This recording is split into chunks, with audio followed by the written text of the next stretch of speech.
This is the legend of the navigator who crossed the ice walls in the Terra Infinita. This two-book series starts off with a group of men that fought in the Revolutionary War for the Continental Navy. And after the 13 colonies won the war against Great Britain, the men decided to buy one of the Navy's boats and go on an adventure. This adventure would take them south to Antarctica, where they would discover something that would change all of their lives forever. But little did the group know that Captain Butler, who was their leader during the Revolutionary War, already knew what they were about to discover. And though he was their captain during the war, the captain of the crew this time was actually William Morris, because he bought the boat after the war. They would discover what is now called the William Morris Strait, and it's a gap in Antarctica that would lead to unknown lands. And y'all know the drill. This is said to be a fictional tale and for entertainment purposes only. I just provide the information I find and let you decide what to believe. So after making it through the ice wall, the men are approached by what seems like a massive ship from the future. All of the crew was dumbfounded except for Butler, as he already knew this was going to take place. And they were actually his people, because he was originally from outside of the known land. They then escorted them to the Ancestral Republic, where they say our ancestors that fought in a great war in the known lands eventually ended up because they lost the war.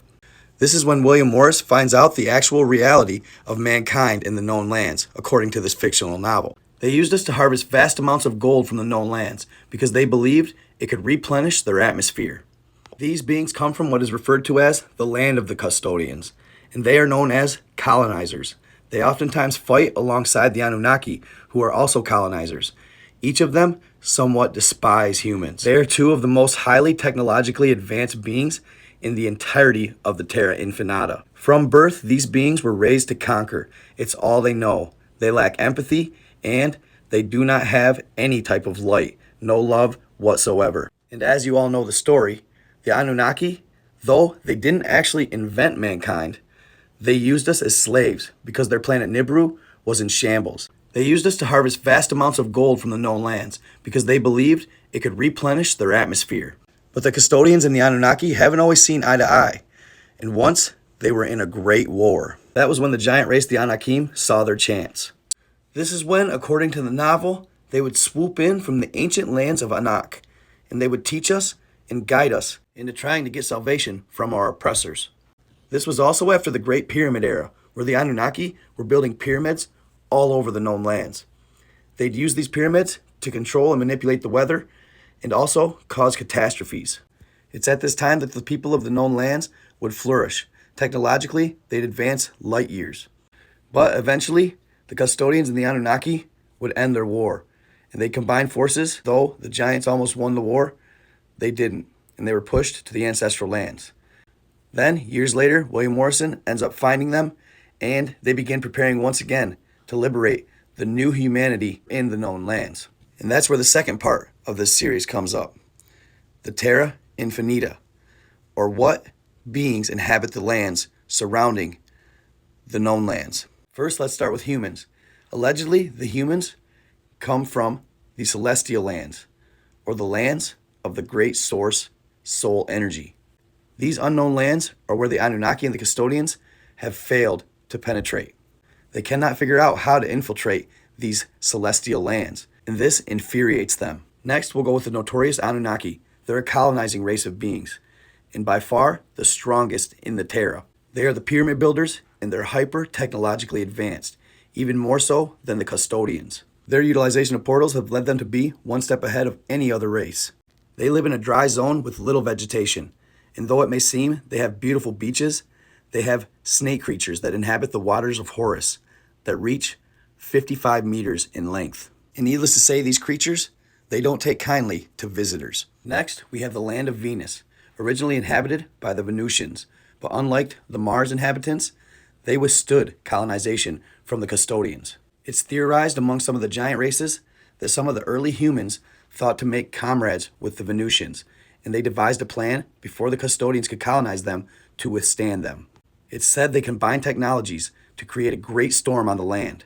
It's even theorized that some of the earliest human beings in existence traveled to Venus to work with the inhabitants there to protect themselves from the Custodians. These beings coming from Asgard, Lemuria, and Atlantis. Some of the earliest humans ever to be recorded in history. And when the Custodians got to Venus, they thought it would be easy pickings. But as soon as they landed, all of a sudden, a great storm started on the surface of the planet, and all of its inhabitants went underground. They had already set it up, high-speed trains, you name it, all the living quarters they needed, all of the hydroponic systems they needed to grow, everything. The Custodians thought they'd just wait out the storm.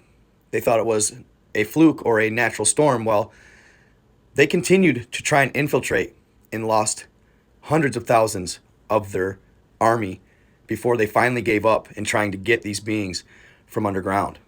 The Custodians are said to have even lost one of their great leaders at this battle or during this time. It's also said that the leader of the Venetians met with the leader of the Custodians and they came to terms. One of the terms the Venetians sought was to let the inhabitants of the known lands go, but the Custodians were a stunned no to that. Next, we have the land of Mars, whose original inhabitants were much closer to humans than we know. When the Custodians and the colonizers, along with the Annunaki, landed in Mars, the original inhabitants fought tooth and nail to not lose their lands and become enslaved. The original beings were so spiritual that they really hadn't at this point built a lot of defenses or technology for war. They fought valiantly, but they lost.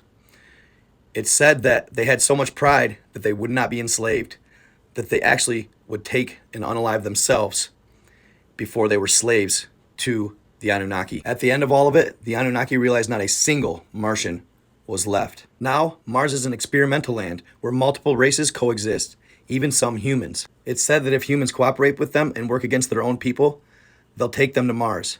Rumored that Admiral Byrd was one of these people. It wasn't long before the humans were in battle with another race, and they got pushed to another colony within the Mars circle. Hope you all enjoyed that story. I love the Navigator stuff, always do. I hope you all enjoyed it. And remember, for entertainment purposes only, and do what you will with the information, fam. As a fictional story, it is an awesome one, and they need to make a movie about it for sure. But yeah, there's a lot more planets to go on this Terra Infinita thing, and I'm going to continue with it. And also, I am going to go back to the Urbano Monte map, because that's awesome as well. I just came across this and started reading the second book, and man, it was just really intriguing. So I had to share it with you guys. Let me know what y'all think in the comments about all of it. The stories, have you heard them before, or anything like that? And make sure you like, subscribe, follow, and share. And check out my Twitter, add me on Facebook, add me on YouTube, all that good stuff. Stay in love, stay in light. Be kind to others, y'all. I am out.